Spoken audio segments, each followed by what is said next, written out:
Mga kapuso, nandito po tayo ngayon sa Liwasang Bonifacio dahil dito po magkakaroon ng programa ang iba't ibang mga grupo ng mga manggagawa. Kaugnay po ito ng pagdiriwang ng Labor Day ngayong araw na ito.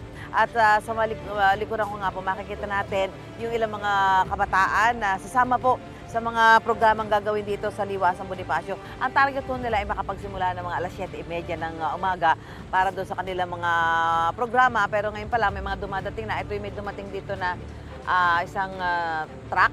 Mukha ito yung gagamitin nilang stage para doon sa kanilang programa. May mga umiikot na rin ho dito mga pulis para tiyakin na magiging maayos po ang sitwasyon dito sa kabila ng unti-unti pagdating ng mga sasama nga sa pagkakaroon ng mga programa kaugnay ng pagdiriwang ng Labor Day ngayong araw na ito.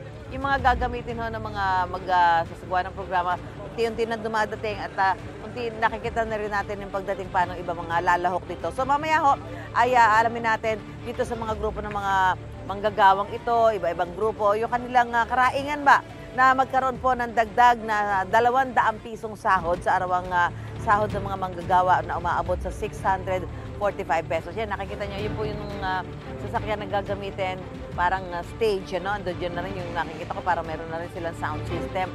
May generator na rin sila.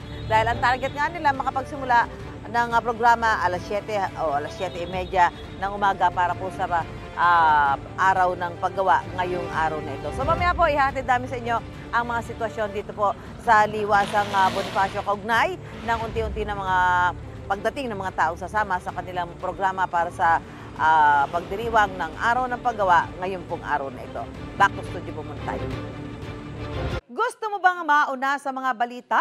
Mag-subscribe na sa GMA Integrated News sa YouTube at tumutok sa unang balita.